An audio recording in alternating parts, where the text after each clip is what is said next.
मित्रांनो, धनु राशीच्या लोकांसाठी जुलै महिना भाग्याचे दरवाजे उघडू शकतो. पण या महिन्यात अशी एक घटना देखील घडू शकते जी तुम्हाला अचानक सावध करेल. काही मोठे फायदे होतील आणि काही गोष्टींमध्ये तुम्हाला काळजी घ्यावी लागेल. हा व्हिडिओ शेवटपर्यंत नक्की पहा. त्याआधी मित्रांनो, तुम्हाला जर तुमच्या राशीबद्दल, पत्रिकेबद्दल, जीवनाबद्दल, नात्याबद्दल काही प्रश्न विचारायचे असतील तर दिलेल्या WhatsApp नंबरवर आम्हाला मेसेज करा.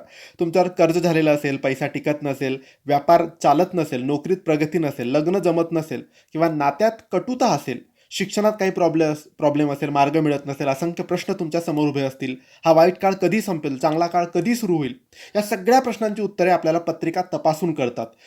ग्रहांना बघून, बाधा आहे का, अडचण आहे का, हे सगळं आपल्याला पत्रिका तपासून कळतं. यासाठी योग्य पत्रिका विश्लेषण करणं महत्त्वाचं असतं. यासाठीच तुम्ही आम्हाला दिलेल्या WhatsApp नंबरवर मेसेज करू शकतात. आम्ही तुमची पत्रिका तपासू, तुम्हाला योग्य मार्गदर्शन करू. मित्रांनो, धनु राशीसाठी करिअर आणि व्यवसायाच्या बाबतीत हा महिना खूप सकारात्मक आहे. नोकरी करणाऱ्यांना नवीन संधी, पदोन्नती किंवा पगारवाढीचे संकेत मिळू शकतात. जे व्यवसाय करतात त्यांना नवीन ग्राहक, नवीन डील किंवा विस्ताराची संधी मिळू शकते.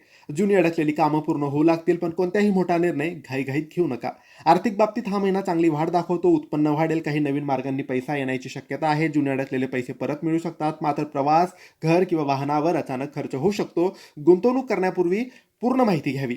कुटुंबात आनंदाचे वातावरण राहील. घरात एखादी शुभ बातमी किंवा चांगली घटना घडू शकते. जोडीदारासोबत नातं मजबूत होईल. प्रेमसंबंधात असणाऱ्यांसाठी हा महिना सकारात्मक राहील, पण बोलताना शब्दांवर नियंत्रण ठेवा. आरोग्याच्या बाबतीत थोडी काळजी आवश्यक आहे. पाय दुखणं, थकवा, पचनाचे त्रास किंवा झोपेची कमतरता जाणवू शकते. लांबचा प्रवास करत असाल तर आरोग्याची काळजी घ्या. व्यायाम आणि योग्य आहार फायदेशीर राहील. या महिन्यात शुभ गोष्टी होतील. भाग्याची साथ मिळेल, करिअरमध्ये प्रगती होईल, आर्थिक लाभ मिळेल आणि नवीन संधी सुद्धा मिळेल.